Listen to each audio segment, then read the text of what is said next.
વીર ન બોલે વડાઈ નિજની, વીરત્વ એનું બોલે. શત્રુ માત કર્યા સુરો સિંહ નહીં મોં ખોલે. નારદજીનો એવો સ્વભાવ હતો કે એમનાથી ક્યાંય ઠરીને રહેવાતું નહીં. એમનું ચિત્ત સદા ચંચળ રહેતું. આથી નારદજી બધે વીણા બજાવતા અને સદા ભગવાનનું નામ લેતા ફર્યા કરતા હતા. ફરતા ફરતા એક વખત તેઓ હિમાલય પર્વતની ઉપર આવી પહોંચ્યા. હિમાલયના હિમધવલ શૃંગરો જોઈ મુનિને અપાર આનંદ થયો. એટલામાં કુદરતી રીતે જ બનેલી એક સુંદર ગુફા એમની નજરે પડી. બાજુમાં થઈને ગંગાજી વહેતા હતા. પંખીઓનો મધુર કલરવ થતો હતો. આખું વાતાવરણ એટલું બધું પ્રસન્ન હતું કે તે જોઈ મુનિનું ચંચળ મન પણ સ્થિર થઈ ગયું.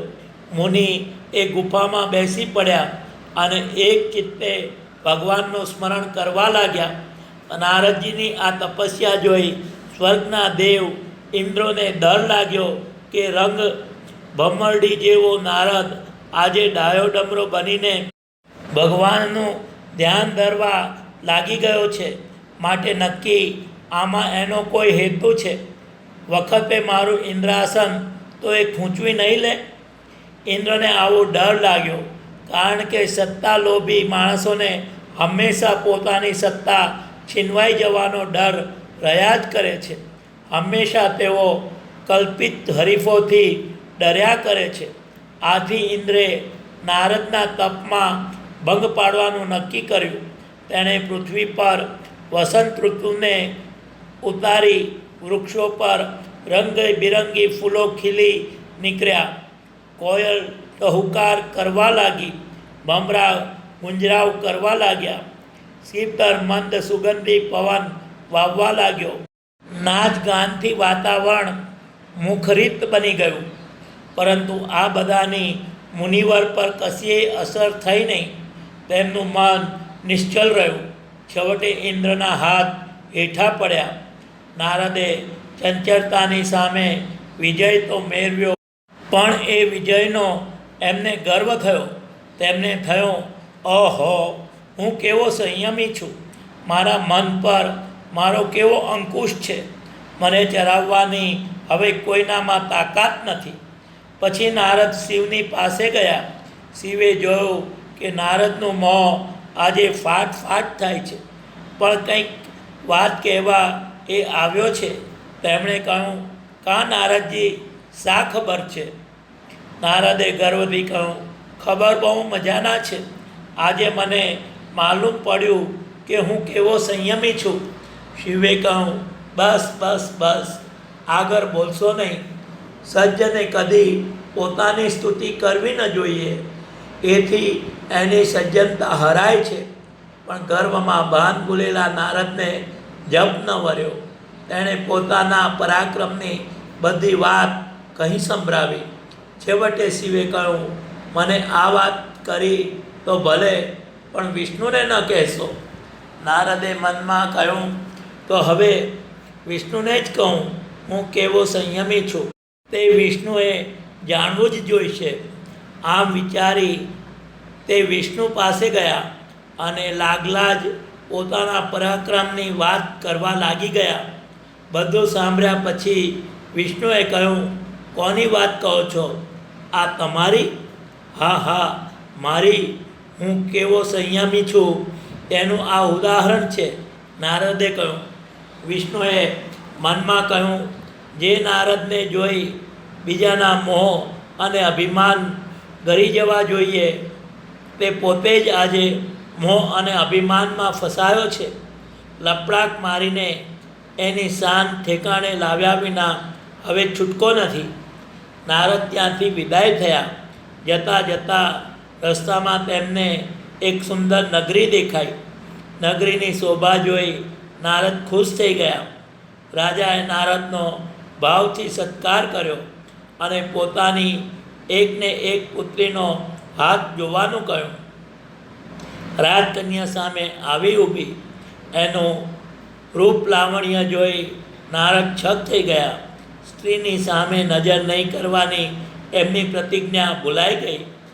એ કન્યાના રમણીય મુખમંડલ સામે જોઈ જ રહ્યા. રાજાએ કહ્યું, આજે આનો સ્વયંવર છે. દેશ દેશના રાજકુમારો પધાર્યા છે. એને સારો વર મળે તેવા આશીર્વાદ આપો. સાંભળી નારદના પેટમાં ફાર પડી કે આ કન્યા કોણ જાણે કોને વરસે, પણ મોઢે બોલ્યા એ સદભાગી છે. રાજાની વિદાય લઈ તેઓ પાછા ફર્યા, પણ તેમનું મન ચકડોરે ચડી ગયું હતું. કોઈ પણ હિસાબે સ્વયંવર મંડપમાં જઈ એ કન્યાને વરવાને તેમણે સંકલ્પ કર્યો, પણ રૂપ કોનું લાવવું હતું. એ રૂપ તો એવું હતું કે કન્યા પડખે ઢૂંકે નહીં. આથી એ દોડ્યા વિષ્ણુ પાસે અને પ્રાર્થના કરી, ભગવાન એવું રૂપ આપો કે સૌ જોઈ રહે. તમારા સિવાય આજે મારો હિતેચ્છુ બીજો કોઈ નથી. ભગવાને કહ્યું, તથાસ્તુ. ખુશ થતાં નારદ સ્વયંવર મંડપ આવીને બેઠા. ગર્વથી એમની છાતી ફાટ ફાટ થતી હતી. રાજકન્યા ફૂલમાળા લઈને મંડપમાં પ્રવેશી. એક પછી એક રાજવીઓને વટાવી તે નારદની પાસે આવી. ત્યાં એનાથી ખડખડાટ હસી પડાયું. આખી સભા એકદમ ખીખી કરીને હસી પડી. રાજકન્યા આગળ ચાલી ગઈ. તેણે એક શ્યામ પુરુષની ડોકમાં વરમાળા પહેરાવી દીધી. ધુઆ પુઆ થતાં નારદ સભામાંથી ઊભા થઈ ગયા. કોઈક બૂમ મારી, જરા અરીસામાં આપનું મોં જુઓ. નારદ ભયભીત બનીને નાઠા અને ગામની ભાગોરે સરોવર હતું ત્યાં જઈને ઊભા. સરોવરના પાણીમાં આચમન કરવા જાય છે ત્યાં પોતાનું રૂપ જોઈને એ આભાજ બની ગયા. એમનું મોં અસલ વાંદરા જેવું દેખાતું હતું. હવે તેમને સમજ પડી કે રાજસભામાં સૌ પોતાને જોઈને કેમ હસતા હતા. નારદને થયું કે વિષ્ણુએ મારી મસ્કરી કરી, એટલે સીધા વિષ્ણુને ત્યાં જઈ તેમણે બોલવા માંડ્યું, તમે કપટી છો, ઈર્ષાળુ છો, બોલો છો કંઈ અને કરો છો કંઈ. તમે બેશરમ છો. ખરા ખોટાનું અને ખોટાનું ખરું કરો છો. બોલતા બોલતા એમની નજર લક્ષ્મીજી તરફ પડી તો લક્ષ્મીજીનો ચહેરો પેલી રાજકન્યાને મળતો દેખાયો. પછી વિષ્ણુ સામે નજર કરી તો પેલો શ્યામ પુરુષ દેખાયો. તે બોલતા બોલતા રહી ગયા. વિષ્ણુએ કહ્યું, હવે ઓળખાણ પડે છે? નારદે કહ્યું, પડે છે, પણ મારી આવી મજાક કરવાનું કારણ સમજાતું નથી. વિષ્ણુએ કહ્યું, કારણ સાવ સ્પષ્ટ છે. મારો તમારા પર તો પ્રેમ.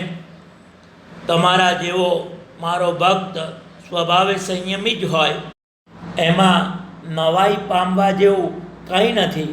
પરંતુ એને જો સંયમનો ગર્વ થાય તો એ ગર્વ ભાંગી એને બચાવવાનો મારો ધર્મ છે અને મેં એ બજાવ્યો છે. પ્રભુ ધન્ય છે તમારી દયાને. કહી નારદ વિષ્ણુના પગમાં પડી ગયા. સદ્ગુણ હોવા એ એક વસ્તુ છે અને સદ્ગુણની જાહેરાત કરવી એ બીજી વસ્તુ છે. સત્ય સ્વયં પ્રકાશી છે. તે પોતાની મેરે જ પ્રગટ થાય છે. તેને પ્રકાશમાં લાવવા માટે પ્રયાસ કરવાની જરૂર પડતી નથી. સંયમ એ મનની નિસ્તરંગ અવસ્થા છે. શાંત સરોવરમાં જેમ તરંગો ઉઠતા નથી, તેમ સંયમી મનમાં આડા અવરા વિચારો આવતા નથી. લોભ, મોહ કે ગર્વને તેમાં સ્થાન નથી. સાચા સાધુને પોતાની સાધુતાનો ખ્યાલ પણ નથી હોતો. પછી એનો અહંકાર તો હોય જ ક્યાંથી? ઈશ્વર પરમ દયાળુ છે. તે કદી કોઈને સજા નથી કરતો. આપણને જેમાં તેની કઠોરતા દેખાય છે તે ખરું જોતાં કઠોરતા નહીં પણ તેની દયા હોય છે. નારદને પોતાનું વાંદર મોં જોઈ લાગ્યું હશે કે ઈશ્વર ક્રૂર છે, પણ એ વાંદર મોંને બદલે સોહામણું મોં હોત તો શું થયું હોત તેનો વિચાર કરો. નારદે લપસની ધરતી પર પગ મૂક્યો હતો, પણ તેની તેમને પોતાને ખબર નહોતી. બચી ગયા ત્યારે જ તેમને ભાન આવ્યું કે પોતે કેવા ઊંડા કરણમાં ગરવાની તૈયારીમાં હતા. આ ઈશ્વરની દયા છે. એ જે કંઈ કરે છે તે સારા માટે જ કરે છે. એવી શ્રદ્ધા માનવીને અનેક દુઃખ તાપમાંથી બચાવી લેવાને સમર્થ છે.